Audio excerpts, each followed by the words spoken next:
And then space. And then as you can see guys, kung tama yung pagkaka-label nyo at saka kung tama yung posisyon ng bahay ng pagkakagawa nyo, automatic, di ba? Automatic, ano na siya, accurate na yung pagkaka-label. Lipat tayo sa kabilang frame. Just click F1 and then as you can see, wala na akong i-adjust. Di ba? F1 again. So, can see, wala na. Kung gusto pa natin kunin to, yung part na yan, pwede pa natin kunin na yun actually, kung gusto nyo. Pero hindi ko na kukunin, hayaan na natin. So, in that sense, natapos na ako, I'll just have to select group, click 4, and then submit. Di ba napakadali ngayon compared before? Napakadali, sir, kasi ikaw yung nagtuturo. Paggawa nyo sa amin, sir, hindi namin alam yan. naging yellow na siya, sir. Di na yes. Yes. No, yes. Wala nang confirm. No more confirm. No more etc. etc. Basta make sure nyo lang na accurate yung pagkaka-label nyo. No more residual. Kasi mas easy siya now, sir. No more residual kung tama yung pagkaka-label. Oh. Mas nice na yan. Sana lahat malinaw. Siguro, hindi naman tayo na magkakaproblema sa mga layers na yan. Nakapagtrabaho na tayo before, right?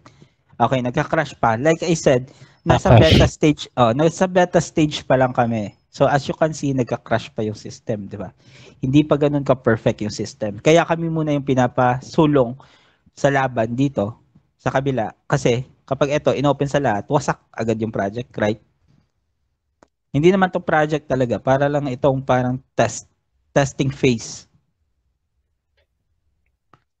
Asan na yun?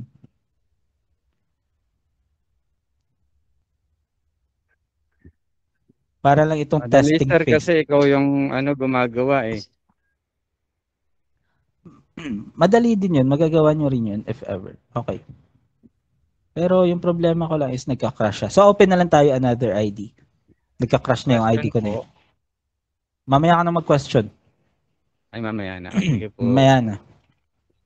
2-1. Hindi ko ma-open. Wait lang. Open ko muna sa aking. Kuha muna ako IDs. O, sige. Question.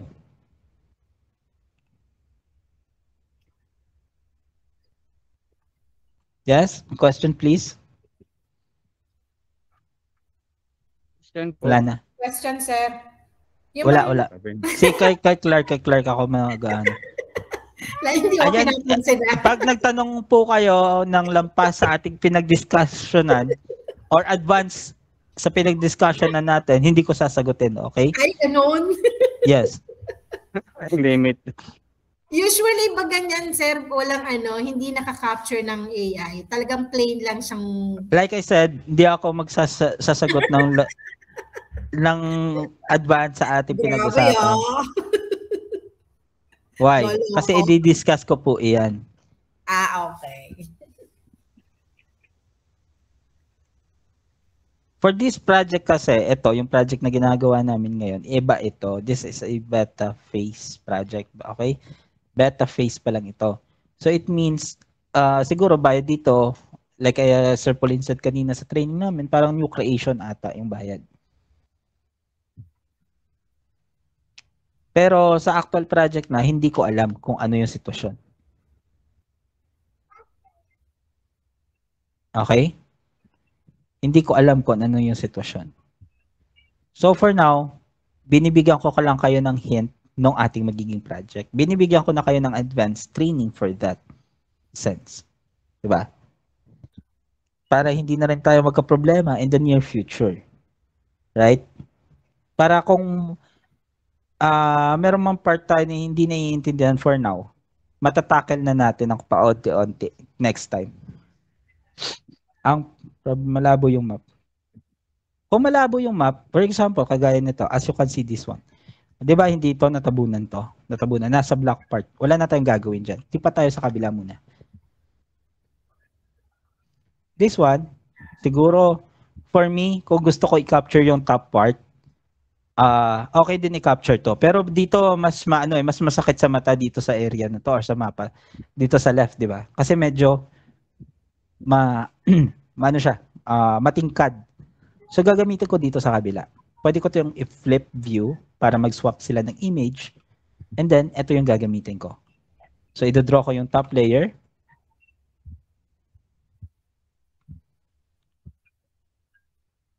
As accurate as possible sa part ko kasi nga ito isang Beto face project hindi right angle.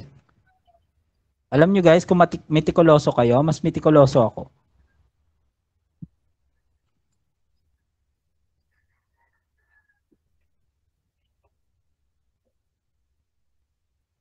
Uy.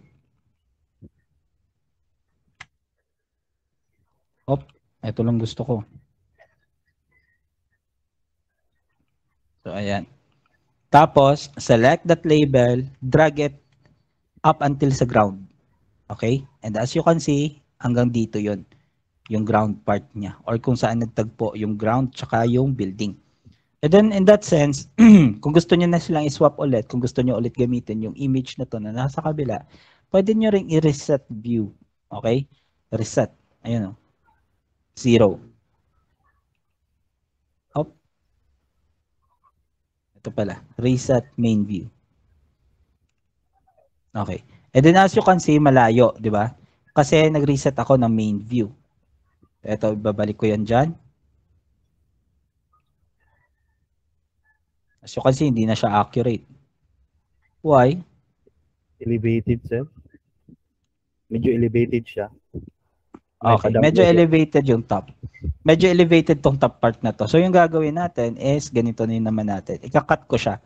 Select this one, long press shift, and itatama ko yan dyan. So as you can see, kung meron kayong idea, kagaya ng si Alvin. Thank you, Alvin. So in that sense, makikita ko, di ba? Pwede ko na siyang gawing mas accurate. And then ito, hindi nga to naka-align. Yung gagawin ko naman is to select this one, and then drag it na lang across the universe papunta sa part na gusto kong paglagyan. And then as you can see, match na sila, di ba?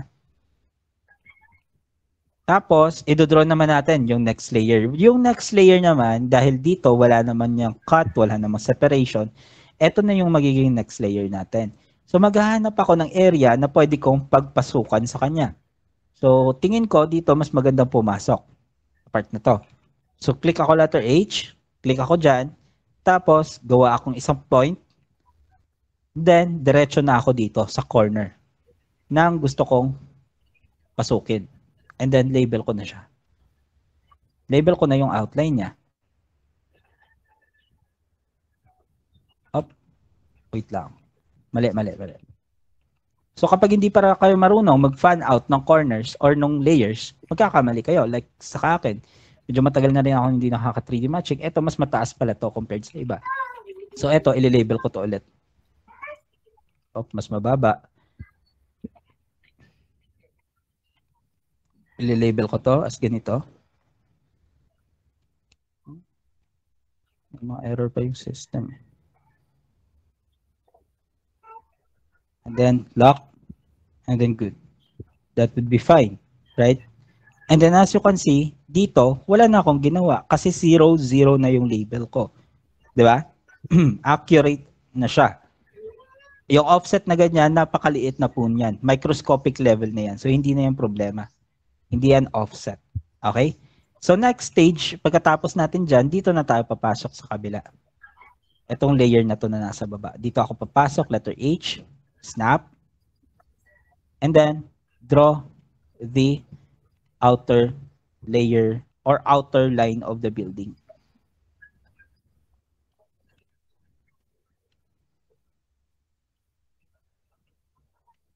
And as you can see, letter F lang po yung ginagamit ko. Tsaka I'm just using my mouse.